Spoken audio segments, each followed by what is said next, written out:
दोस्तों, किसी को बुरा बोलना, चुगली करना, बुराई करना, जलन व ईर्ष्या का भाव रखना, ये सब आपकी तरक्की व खुशियों को रोक देते हैं, आपके जीवन में गहरा प्रभाव डालते हैं। दोस्तों, एक राजा ब्राह्मणों को भोज में महल के आंगन में भोजन कर रहा था। राजा का रसोइया खुले आंगन में भोजन पका रहा था।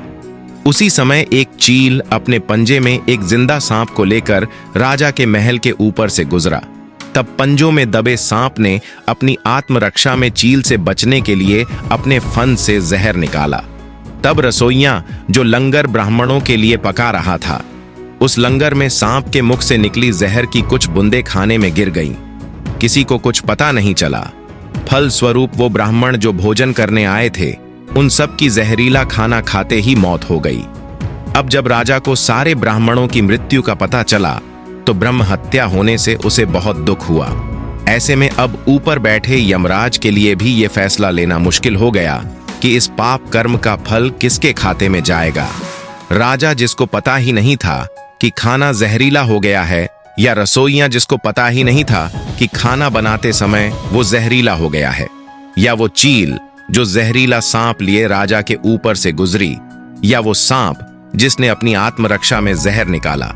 बहुत दिनों तक ये मामला यमराज के दरबार में अटका रहा। फिर कुछ समय बाद कुछ ब्राह्मण राजा से मिलने उस राज्य में आए और उन्होंने किसी महिला से महल का रास्ता पूछा। उस महिला ने महल का रास्ता तो बता दिया, पर रास्ता बताने के साथ साथ ब्राह्मणों से ये भी कह दिया कि देखो भाई, जरा ध्यान रखना, वो राजा आप जैसे ब्राह्मणों को खाने में जहर देकर मार देता है। बस जैसे ही उस महिला ने ये शब्द कहे, उस समय यमराज ने फैसला ले लिया कि उन मृत ब्राह्मण की मृत्यु के पाप का फल इस महिला के खाते में जाएगा और इसे उस पाप का फल भुगतना होगा। यमराज के दूतों ने पूछा, प्रभु ऐसा क्यों, जबकि उन मृत ब्राह्मणों की हत्या में उस महिला की कोई भूमिका भी नहीं थी। तब यमराज ने कहा कि भाई देखो, जब कोई व्यक्ति पाप करता है तब उसे बड़ा आनंद मिलता है, लेकिन उन मृत ब्राह्मणों की हत्या से ना तो राजा को आनंद मिला, ना ही उस रसोइया को आनंद मिला, ना ही उस सांप को आनंद मिला, और ना ही उस चील को आनंद मिला। लेकिन उस पाप कर्म की घटना की बुराई करने के भाव से बखान कर उस महिला को जरूर आनंद मिला। इसलिए राजा के उस अनजाने पाप कर्म का फल अब इस महिला के खाते में जाएगा। बस इसी घटना के तहत आज तक जब भी कोई व्यक्ति जब किसी दूसरे के पाप कर्म का बखान बुरे भाव से करता है, या यूं कहे बुराई करता है, तब उस व्यक्ति के पापों का हिस्सा उस बुरा करने वाले के खाते में भी डाल दिया जाता है। अक्सर हम जीवन में सोचते हैं कि हमने जीवन में ऐसा कोई पाप नहीं किया, फिर भी हमारे जीवन में इतना कष्ट क्यों आया। ये कष्ट और कहीं से नहीं, बल्कि लोगों की बुराई करने के कारण उनके पाप कर्मों से आया होता है, जो बुराई करते ही हमारे खाते में ट्रांसफर हो जाता है। हम सब जानते हैं कि कर्म क्या है और कैसे पिछले और इस जन्म के कर्म हमारे भविष्य को प्रभावित करते हैं, लेकिन फिर भी कभी कभी हमें दिन की शुरुआत को अच्छा करने के लिए सकारात्मक विचार चाहिए होते हैं। ऐसा कहा जाता है कि जो आपने चुना है वो आपके हाथ में है, लेकिन उस चुनाव के परिणाम आपके हाथ में नहीं होंगे, उन्हें आपको भुगतना ही पड़ेगा। सब कर्मों का फल यही मिलता है, कभी जल्दी तो कभी देर से। अगर आप किसी और के साथ गलत करने जा रहे हो तो अपनी बारी का इंतजार भी जरूर करना। दोस्तों, एक गांव में गरीब ब्राह्मण अपनी पत्नी के साथ रहता था। एक दिन ब्राह्मण गांव जा रहा था, तब एक चिड़िया एक मछली पकड़कर एक खेत में खाने की तैयारी कर रही थी। ब्राह्मण ने चिड़िया की चोंच से मछली छीन ली। मुंह का आहार छिन जाने पर निराश होकर चिड़िया ने आकाश की तरफ देखते हुए कहा, दूसरे को तकलीफ देना अच्छी बात नहीं है। उस दिन के बाद चिड़िया जब मछली के बारे में सोचती तो ब्राह्मण को श्राप देते हुए कहती, जिस तरह तूने मुझे निराश किया है, तू भी उसी तरह निराश होगा। मछली के बारे में सोचते सोचते चिड़िया सूख कर दुबली हो गई और एक दिन मर गई, जबकि ब्राह्मण मछली को घर ले गया और खुशी के साथ मछली को खा लिया। कुछ दिनों के बाद ब्राह्मण के घर बेटा पैदा हुआ। लड़का देखने में इतना सुंदर था कि जो उसे देखता गोद में उठा लेता था। माँ बाप उसे देखकर भूख प्यास भूल जाते।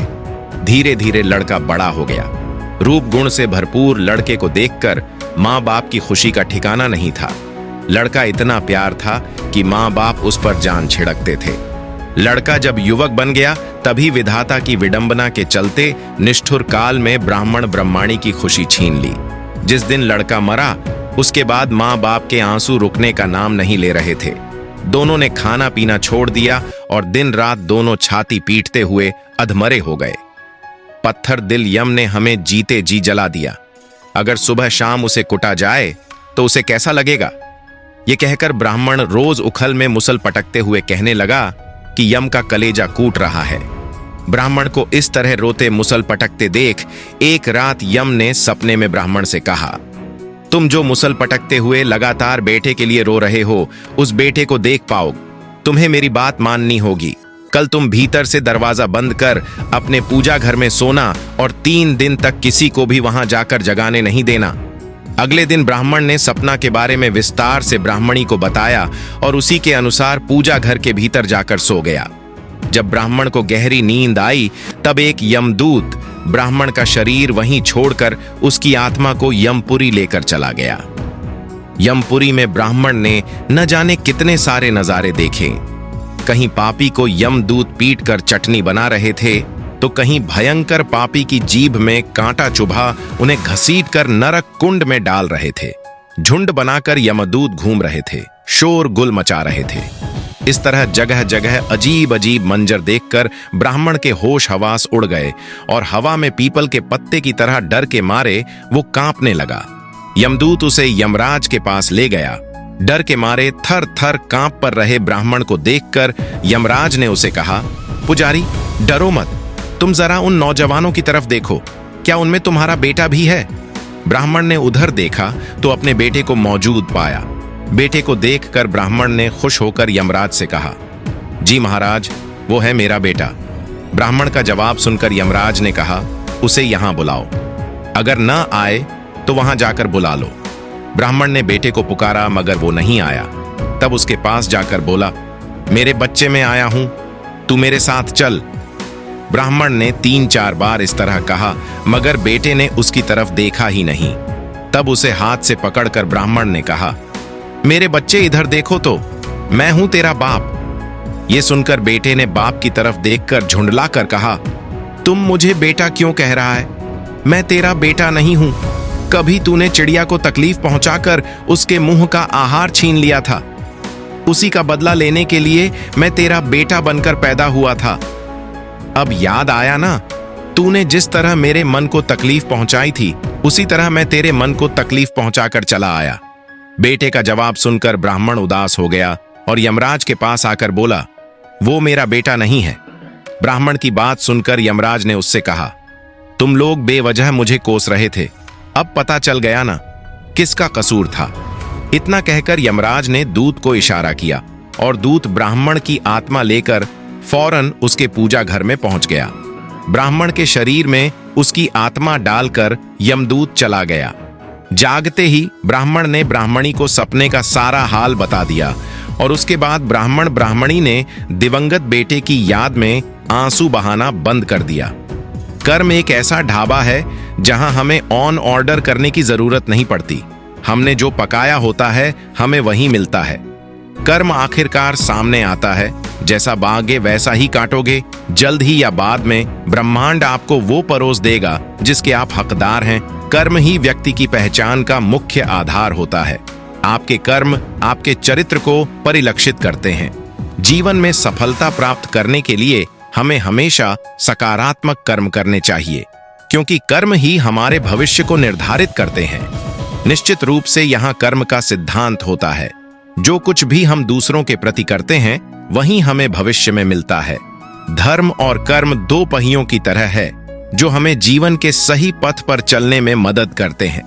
इन दोनों के बिना हम अपने सच्चे उद्देश्य को प्राप्त नहीं कर सकते।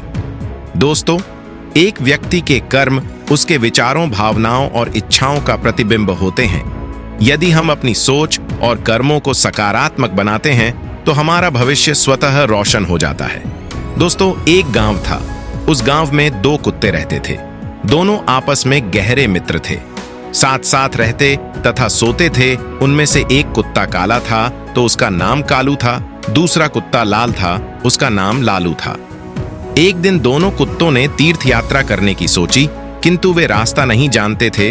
दोनों ने निश्चय किया कि यात्रा आरंभ तो करें, रास्ता तो अपने आप निकल आएगा। एक दिन वो दोनों एक साथ तीर्थ यात्रा पर चलते हैं। चलते चलते रात हो गई। वो दोनों एक पेड़ के नीचे सो गए। थके होने के कारण उन्हें नींद आ गई। सुबह होने पर फिर अपनी यात्रा पर चल पड़े। एक गांव के पास पहुंचने पर उन्हें भूख लगी। वहां उन्हें कुछ चूहे दिखाई दिए। लाल की पूंछ खड़ी हो गई। वो कालू से बोला, क्यों गंडक जी, आप फरमाओ तो मैं 2-4 चूहों की चटनी बना डालूं। कालू ने गर्दन हिलाकर कहा, नहीं भाई लालू जी, हम तीर्थ यात्रा पर निकले हैं और तीर्थ यात्रा में किसी की हत्या करना पाप होता है, तो आप कोई दूसरा उपाय खोजो जिसमें कोई जीव की हत्या ना हो तथा हमें मांस भी ना खाना पड़े। दोनों कुत्ते एक द्वारा पर रुक गए। वहां पर एक मंदिर था। कुछ देर सुस्ताने के पश्चात दोनों ने फैसला किया कि अलग अलग दिशा की ओर चलना चाहिए, जिसको जो मिलेगा खा लेंगे। एक साथ चलते रहे तो दोनों में से किसी का भी पेट नहीं भरेगा। दोनों कुत्ते अलग अलग दिशा में चल पड़े। चलने से पहले उन्होंने तय कर लिया कि वे वापस आकर इसी स्थान पर मिलेंगे। लालू कुत्ता चलते चलते एक गांव में पहुंचा। गांव में एक ब्राह्मण रहता था। वो पूजा पाठ करके भोजन करने ही जा रहा था। उसकी पत्नी ने उसके लिए थाल सजाकर रखा था।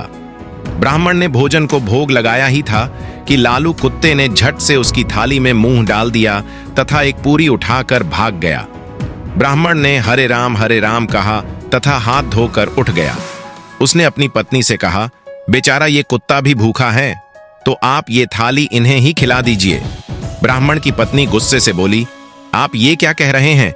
इस कुत्ते को ये थाली, इसमें कितने पकवान हैं? खीर, पूरी, 2 तरह की सब्जी, अचार, दही। ब्राह्मण दया भाव से बोला, तुम ठीक कहती हो, पर ये भी भूखे होंगे। आप तो ये थाली इन्हीं ही दे दें। सोच लो कि उनके ही भाग्य में लिखी थी। इसके पश्चात ब्राह्मण ने लालू कुत्ते को खूब पेट भरकर भोजन करवाया। लालू ने उसे खूब दुआएं दी। उधर कालू कुत्ता एक किसान के यहां पहुंचा। किसान अपने खेत में काम कर रहा था। उसकी पत्नी थाल रख कर गई थी। थाल में बाजरे की रोटियां और सांगरियों की सब्जी थी। खेत का काम पूरा करके वो थाल खोलकर खाना खाने को तैयार हुआ ही था कि कालू ने तुरंत ही उसके भोजन में मुंह डाला तथा थोड़ी सी रोटी का टुकड़ा तोड़कर भाग गया। किसान एकदम गुस्से से भर उठा। उसकी आंखें अंगारों के समान लाल हो गईं। उसने अपनी लाठी उठाई। गाली देते हुए उसने लाठी से इतनी जोर से वार किया कि कुत्ते की कमर टूट गई। वो पीड़ा से चिल्लाने लगा। कमर टूट जाने के कारण वो भाग ही नहीं सका। इसी बीच उसकी कमर में 2-4 लकड़ियां और पड़ गई। कुत्ता अधमरा हो गया। लालू 2 राहे पर खा पी कर मस्त पड़ा था। वो आंखें फाड़ फाड़ कर अपने साथी की प्रतीक्षा कर रहा था। उसका साथी उसे कहीं भी नजर नहीं आ रहा था। लाचार तथा उदास होकर वो दोहराहे पर बैठ गया। थोड़ी देर बाद उसे कालू नजर आया। वो लपक कर उसकी ओर दौड़ा। उसकी टूटी हुई कमर देखकर वो बहुत दुखी हुआ। पूछने लगा, भाई तुम्हारे साथ ऐसा किसने किया? कौन निश्चित पापी है जिसने रोटी के पीछे तुम्हारी कमर ही तोड़ डाली? कालू की आंखें भर आईं। उसने पीड़ा से कहराते हुए सारी कथा सुनाई। कथा सुनाकर वो क्रोध तथा दुख में डूबकर बोला, मैं उससे अपना बदला जरूर लूंगा। उस किसान को बताऊंगा कि खुद की कमर किस प्रकार टूटती है। लालू भी कृतज्ञ होकर बोला, मुझे भी उस ब्राह्मण का कर्ज चुकाना है। उसने मुझ पर कितनी कृपा की है। मैं रोम रोम से उसे आशीष देता हूं। इसी प्रकार बातचीत करते हुए दोनों कुत्तों ने अंत में यह निश्चय किया कि उन्हें प्राण त्याग देना चाहिए तथा प्राण त्यागने के पश्चात उनके घरों में जन्म लेना चाहिए। इत्तेफाक से ना तो किसान के कोई पुत्र था और ना ही ब्राह्मण के। दोनों कुत्तों ने मंदिर के आगे जाकर अपने प्राण त्याग दिए। एक ही पल में दोनों मृत्यु को प्राप्त हो गए। कालू ने किसान के घर जन्म लिया। किसान बहुत प्रसन्न हुआ, किंतु उसकी खुशी अगले ही पल विलुप्त हो गई।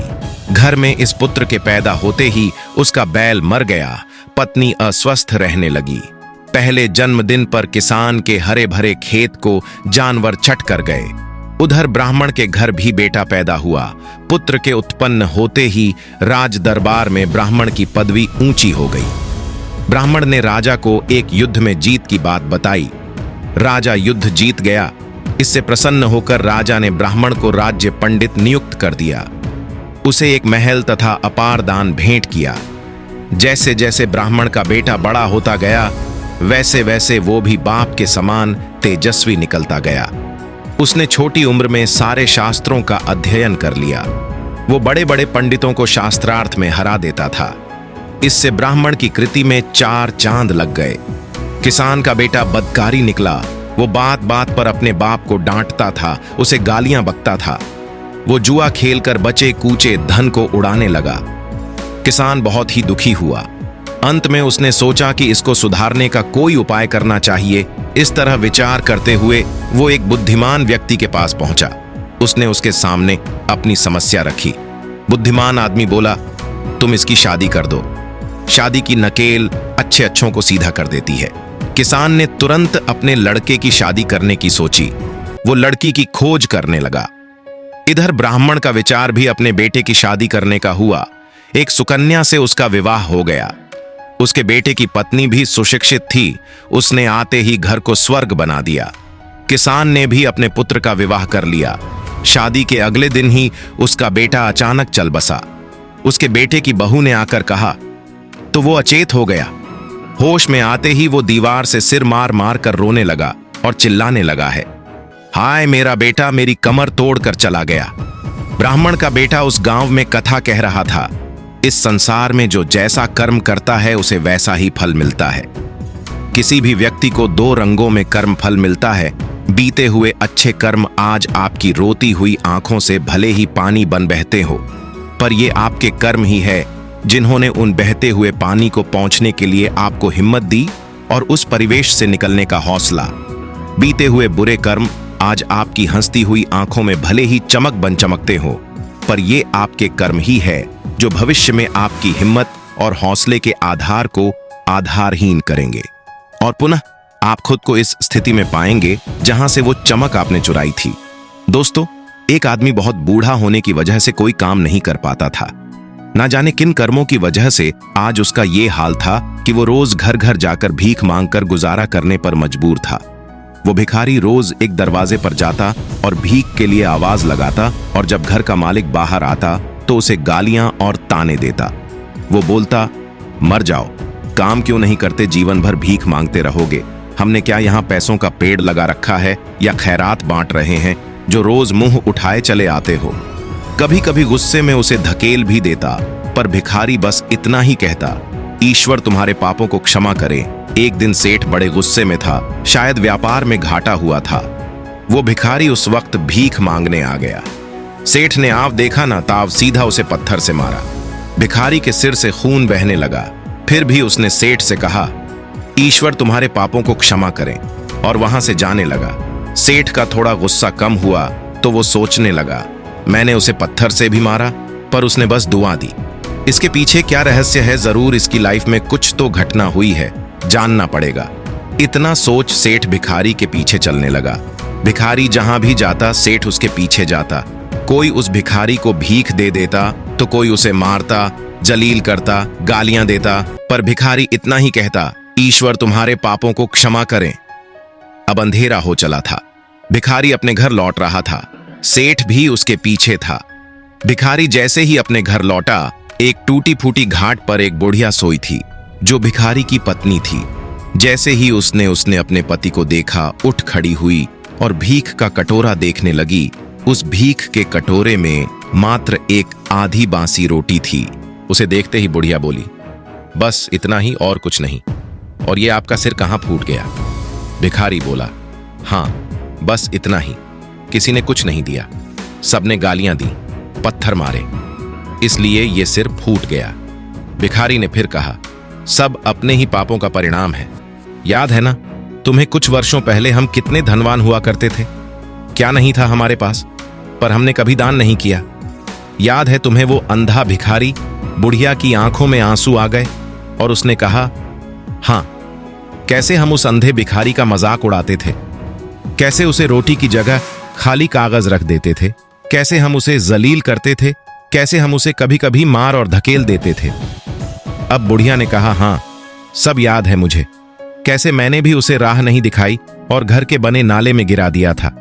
जब भी वो रोटियां मांगता मैंने बस उसे गालियां दी, एक बार तो उसका कटोरा तक फेंक दिया और वो अंधा भिखारी हमेशा कहता था, तुम्हारे पापों का हिसाब ईश्वर करेंगे, मैं नहीं। आज उस भिखारी की बद्दुआ और हाय हमें ले डूबी। फिर भिखारी ने कहा, पर मैं किसी को बद्दुआ नहीं देता, चाहे मेरे साथ कितनी भी ज्यादती क्यों ना हो जाए, मेरे लब पर हमेशा दुआ रहती है। मैं अब नहीं चाहता कि कोई और इतने बुरे दिन देखे। मेरे साथ अन्याय करने वालों को भी मैं दुआ देता हूं, क्योंकि उनको मालूम ही नहीं वो क्या पाप कर रहे हैं, जो सीधा ईश्वर देख रहा है। जैसा हम भुगत रहे हैं कोई और ना भुगते, इसलिए मेरे दिल से बस अपना हाल देख दुआ ही निकलती है। सेठ चुपके चुपके सब सुन रहा था। उसे अब सारी बात समझ आ गई थी। बूढ़े बुढ़िया ने आधी रोटी को दोनों ने मिलकर खाया और प्रभु की महिमा है बोलकर सो गए। अगले दिन वो भिखारी भीख मांगने सेठ यहां गया। सेठ ने पहले से ही रोटियां निकाल कर रखी थीं। उसने भिखारी को दी और हल्की सी मुस्कान भरे स्वर में कहा, माफ करना बाबा, गलती हो गई। भिखारी ने कहा, ईश्वर तुम्हारा भला करें, और वो वहां से चला गया। सेठ को एक बात समझ आ गई थी, इंसान तो बस दुआ बद्दुआ देते हैं, पर पूरी तो वो ईश्वर ही करता है, वो भी कर्मों के हिसाब से। तो दोस्तों, देखा आपने कि कैसे हमारे कर्म हमें किस तरह की जिंदगी जीने पर मजबूर कर देते हैं। इसीलिए जीवन में हमेशा अच्छे कर्म करो, कभी किसी का बुरा मत करो। ईश्वर आपकी खुशियों को बनाए रखेगा। बड़े बड़े दुख मुसीबतें आपके जीवन से टल जाएंगी। बाहरी दुनिया में तो पुलिस झूठा सबूत दे दे तो अदालत का फैसला भी अनुचित हो सकता है, परंतु भीतरी दुनिया में ऐसी गड़बड़ी की संभावना नहीं। अंतकरण सब कुछ जानता है कि यह कर्म किस विचार से, किस इच्छा से, किस परिस्थिति में क्यों किया गया था। वहां बाहरी मन को सफाई या बयान देने की आवश्यकता नहीं पड़ती, क्योंकि गुप्त मन उस बात के संबंध स्वयं ही पूरी जानकारी रखता है। हम जिस इच्छा से, जिस भावना से जो काम करते हैं, उस इच्छा या भावना से ही पाप पुण्य का नाप होता है। भौतिक वस्तुओं की नाप तोल बाहरी दुनिया में होती है। एक गरीब आदमी 2 पैसा दान करता है और एक धनी आदमी 10,000 रुपए दान करता है। बाहरी दुनिया तो पुण्य की दौड़ रुपए पैसों की गिनती के अनुसार करेगी। 2 पैसा दान करने वाले की ओर कोई आंख उठाकर भी नहीं देखेगा, पर 10,000 रुपए देने वाले की प्रशंसा चारों ओर फैल जाएगी। भीतरी दुनिया में ये तोल नाप नहीं चलती। बाहर की दुनिया में रुपयों की गिनती से, काम के बाहरी फैलाव से, कथा वार्ता से, तीर्थ यात्रा आदि भौतिक चीजों से यश खरीदा जाता है, पर चित्रगुप्त देवता के देश में ये सिक्का ही नहीं चलता। वहां तो इच्छा और भावना की नापतोल है, उसी के मुताबिक पाप पुण्य का जमा खर्च किया जाता है। भगवान कृष्ण ने अर्जुन से लाखों आदमियों को महाभारत के युद्ध में मरवा डाला। लाशों से भूमि पट गई, खून की नदियां बह गईं, फिर भी अर्जुन को कोई पाप नहीं लगा। अर्जुन का उद्देश्य पवित्र था। वो पाप को नष्ट करके धर्म की स्थापना करना चाहता था। बस वही इच्छा खुफिया रजिस्टर में दर्ज हो गई। आदमियों के मरने जीने की संख्या का कोई हिसाब नहीं लिखा गया। दुनिया में करोड़पति की बड़ी प्रतिष्ठा है, पर यदि उसका दिल खोटा है तो चित्रगुप्त के दरबार में भीख मंगा शुमार किया जाएगा। दुनिया का भीख मंगा यदि दिल का धनी है तो उसे बादशाह गिना जाएगा। इस प्रकार मनुष्य जो भी काम कर रहा है वो किस नियत से कर रहा है, वो नियत भलाई या बुराई जिस दर्जे में जाती होगी उसी में दर्ज कर ली जाएगी। सद्भाव से फांसी लगाने वाला एक जल्लाद भी पुण्यात्मा गिना जा सकता है, और एक धर्म ध्वजित तिलकधारी पंडित भी गुप्त रूप से दुराचार करने पर पापी मान जा सकता है। बाहरी आडंबर का कुछ मूल्य नहीं है, कीमत भीतरी चीज की है। सीप की कुछ कीमत नहीं, मोल तोल तो मोती का है। बाहर से कोई काम भला या बुरा दिखाई दे तो उससे कुछ बनता बिगड़ता नहीं। असली तत्व तो उसे इच्छा और भावना में है, जिससे प्रेरित होकर वो काम किया गया है। पाप पुण्य की जड़ कार्य और प्रदर्शन में नहीं, वरन निश्चित रूप से इच्छा और भावना में ही है। दोस्तों, हमारे जीवन में जो भी परेशानियां आती हैं उनका संबंध कहीं ना कहीं हमारे कर्मों से होता है। कभी कभी हम जानबूझकर गलत काम करते हैं तो कभी अनजाने में गलत काम कर जाते हैं, जिसके कारण हमें आगे चलकर परेशानी उठानी पड़ती है। इस बात को समझने के लिए एक छोटी सी कहानी से प्रेरणा लेंगे। दोस्तों, एक राजा था जिसने अपने कुछ दरबारी की परीक्षा लेने की सोची, और एक दिन राजा ने 3 दरबारी को अपने महल में बुलाया और तीनों को एक एक थैला दिया और कहा कि इसे लेकर जाएं और वाटिका से अच्छे अच्छे फल तोड़ कर लाएं। तीनों दरबारी ने राजा की बात स्वीकार की और थैला लेकर वाटिका में चले गए। पहले दरबारी ने वाटिका में जाकर सोचा कि राजा के लिए अच्छे अच्छे फल तोड़ कर ले जाता हूं ताकि राजा को पसंद आए, और उसने चुन चुन कर अच्छे अच्छे फलों को अपने थैली में भर दिया। दूसरे दरबारी में वाटिका में जाकर सोचा कि राजा को कौन से फल खाने हैं, वो तो फलों को देखेंगे भी नहीं। ऐसा सोचकर उसने अच्छे बुरे जो भी फल मिले उससे अपना थैला भर दिया। तीसरे दरबारी ने वाटिका में जाकर सोचा कि समय क्यों बर्बाद किया जाए, राजा तो मेरा भरा हुआ थैला ही देखेंगे, अंदर क्या है ये नहीं देखेंगे। ऐसा सोचकर उसने घास फूस से अपने थैले को भर लिया। अब तीनों दरबारी अपना अपना थैला लेकर राजमहल में पहुंचे। राजा ने थैलों को देखे बिना ही उन तीनों दरबारी को 1 महीने के लिए जेल में बंद करने का आदेश दिया और कहा कि इन्हें खाने के लिए कुछ नहीं दिया जाए, ये अपने फल खाकर ही अपना गुजारा करेंगे। अब जेल में तीनों दरबारियों के पास अपने अपने थैलों के अलावा और कुछ नहीं था।